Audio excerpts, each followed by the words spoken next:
आप टमाटर लेने जाए तो आपको कहना पाइन पेट्रोल महंगा हो गया। कौन सी साइंस है कि उस वक्त 250 का तेल था, अब 333 का है। लेवी लोगों को पोस्टर वाली लेवी का पता है। 125 रुपए 1 लीटर के ऊपर एक बाइक चलाने वाला, एक स्टूडेंट, एक आम गरीब आदमी अवाम को टैक्स दे रहा है। मैं आपको चैलेंज करता हूँ, 510 मकामात पर जमात इस्लामी ने रोड ब्लॉक किया है। किसी एक जगह पर अगर एम्बुलेंस को रोका हो तो जो चोर की सजा वो मेरी। लेवी टैक्स लिया किन से जा रहा है?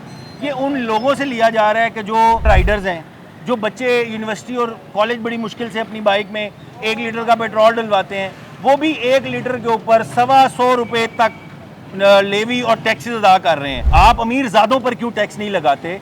आप ये एकड़े और मुरब्बे रखने वालों पर, ज़मीनों पे, उन पर टैक्स क्यों नहीं लगाते? आपकी टैक्स कलेक्शन की 80% तादाद जो है वो आप सैलरीड क्लास से वसूल करते हैं। इसमें हम ऐलान कर रहे हैं कि हम धरना देंगे, हम बैठेंगे, हमें 2 दिन बैठना पड़े, 10 दिन बैठना पड़े, महीना भर बैठना पड़े, हम वहाँ पर बैठेंगे और जब तक आवाम को ये गवर्नमेंट रिलीफ नहीं देती हम नहीं उठेंगे इंशाल्लाह। जमात इस्लामी यूथ लाहौर के सदर जबरान भट्ट साहब हमारे साथ मौजूद हैं। इनसे गुफ्तगू करेंगे कि पेट्रोलियम मसनूआत की जो बढ़ती कीमतें हैं और टैक्सेस हैं, ख़ास तौर पे लेवी पर बात करेंगे और जानने की कोशिश करेंगे कि ये क्या राय रखते हैं। पेट्रोलियम मसनूआत की कीमतें, जब भी कोई वॉर या जंग का माहौल होता है तो पूरी दुनिया के अंदर प्राइसेस में स्पाइक आती है।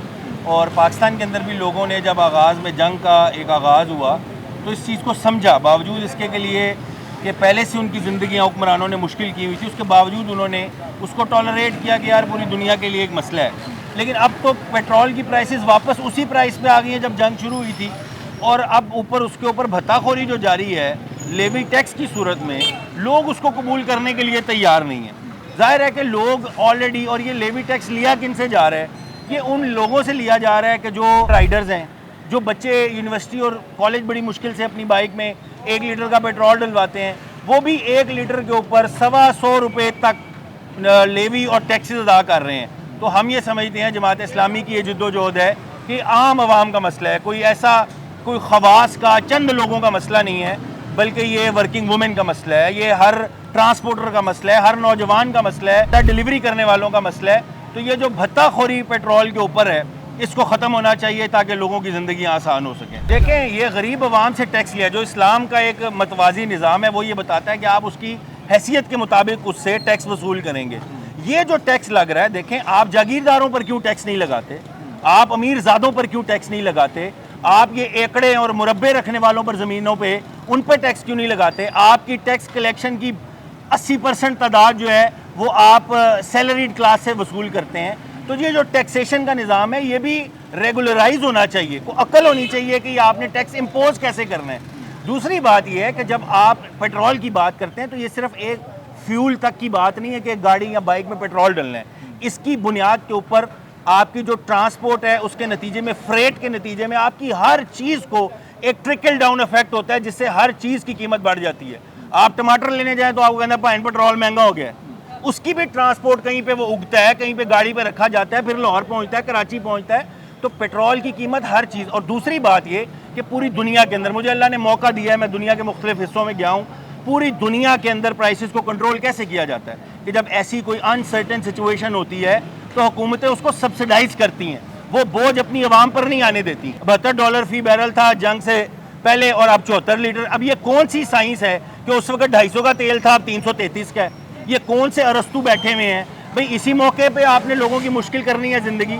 तो मैं ये समझता हूँ कि हुकूमतें जो वेलफेयर स्टेट्स होती हैं वो ये बोझ लोगों पर नहीं जाने देती, वो अपने ऊपर इस बोझ को जो है ना वो बर्दाश्त करती हैं। लेकिन अब तो प्राइसेस वापस आ गई हैं और मसला ये है कि हमारे लोगों को बहुत ज़्यादा अवेयरनेस भी नहीं है। जमात इस्लामी ने जब ये मोबिलाइजेशन की तो मैं उस दिन एक वीडियो में भी कह रहा था कि ये लेवी लोगों को पोस्टर वाली लेवी का पता है। लेवी टैक्स आम बंदे को तो पता ही नहीं है। आप क्या कहते हैं लेवी क्या है? ये देखें, यही तो हम लोगों को एजुकेट कर रहे हैं, यही जो एक नेशनल लीडरशिप होती है जो लोगों को एजुकेट करती है। जहाँ हम पुरुम्मीद है कि इंशाल्लाह इस 16 अगस्त के धरने के नतीजे में ये फ्यूल प्राइसेस कम होंगी, उसके साथ साथ लोगों को पता लगेगा।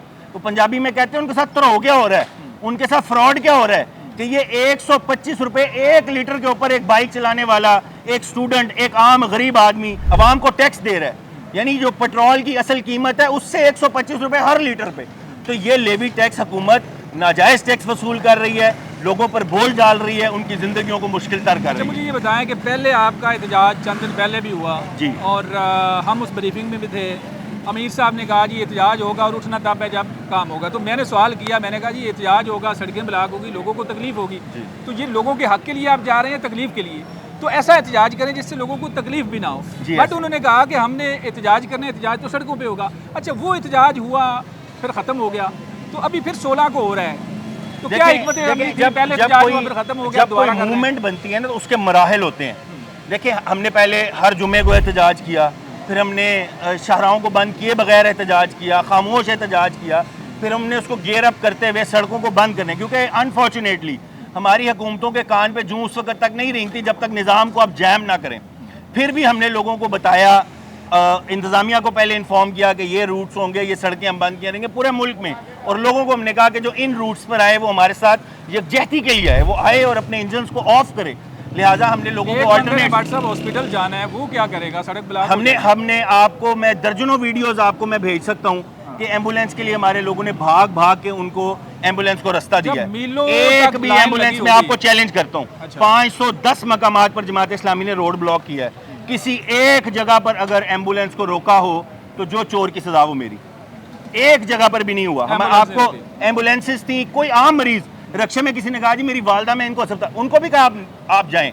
ऐसा नहीं है, हम कोई आवाम के लिए मुश्किल क्रिएट नहीं करना चाहते, लेकिन अनफॉर्चुनेटली जब तक आप निज़ाम के अंदर आप उसको जैम नहीं करते, ये हुकूमतें सुनती नहीं है। उसका अगला मरहला गेयर अप करते हुए ये है कि हम अब लाइमतनाई मुद्दत के लिए, उस वक्त हाफिज साहब ने ये नहीं कहा था कि हम उठेंगे नहीं, कहा था वहीं फैसला करेंगे, वहीं पे ऐलान करेंगे। मुझे वो प्रेस कॉन्फ्रेंस मैंने भी लाइव सुनी थी और उस वैसे ही हुआ, उसको मुशावरत की। Jamaat Islami one man show नहीं है, इसके अंदर शुराइयत का, मशवरे का निज़ाम है।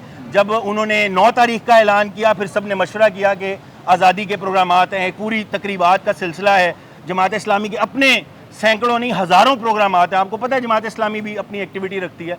तो फिर उसको 16 तारीख पर और भरपूर तैयारी के साथ पूरे पाकिस्तान के अंदर ये एहतजाज होगा। लाखों लोग होंगे और जब तक मसला हल नहीं होता हम सड़कों से नहीं उठेंगे। ये इनका हतमी फ़ैसला है, जमात का फ़ैसला है, जमात के फ़ैसले और जो भी पॉलिसी है जबरान भट्ट साहब ने हमें बताया। आप भी कुछ कहना चाहें तो ज़रूर कहें। अपने मेज़बान मनाज़र अली को इजाज़त दें, दोबारा मिलेंगे। अल्लाह हाफिज़।